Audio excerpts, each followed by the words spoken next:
నమస్తే ఫ్రెండ్స్, ఈ రోజు ఆగస్టు 6, 2026 ఈ రోజు కువైట్ లో అప్డేట్స్ ఎలా ఉన్నాయో చూద్దాం. Etihad airlines, Qatar airlines August 8వ తేదీ నుంచి కువైట్ కి తమ విమాన సర్వీసుల్ని తిరిగి ప్రారంభిస్తున్నట్టు అధికారిక ప్రకటన అయితే విడుదల చేయడం జరిగింది. ఎవరైతే ఆల్రెడీ ఎతిహాద్ ఎయిర్లైన్స్ లో, ఖతార్ ఎయిర్లైన్స్ లో టికెట్లు బుక్ చేసుకుని క్యాన్సిల్ అయిపోయాయో అలాంటి వాళ్ళు ఇప్పుడు రీబుకింగ్ చేసుకోవచ్చు.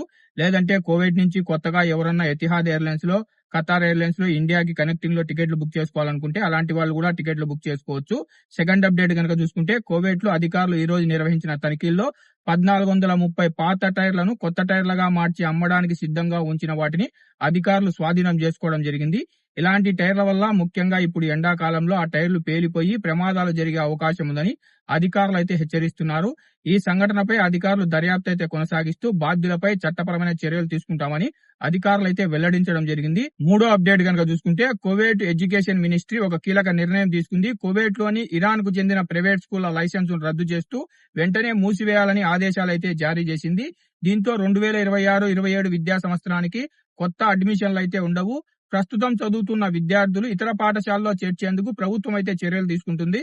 నాలుగో అప్డేట్ కనుక చూసుకుంటే కువైట్ లో వాహనదారులకు శుభవార్త అయితే వచ్చింది. ఇకపై మీ వాహనాల నెంబర్ ప్లేట్లు పోయినా లేదంటే డ్యామేజ్ అయినా సాహి యాప్ ద్వారానే మీరు కొత్త నెంబర్ ప్లేట్ కి అయితే అప్లై చేసుకోవచ్చు.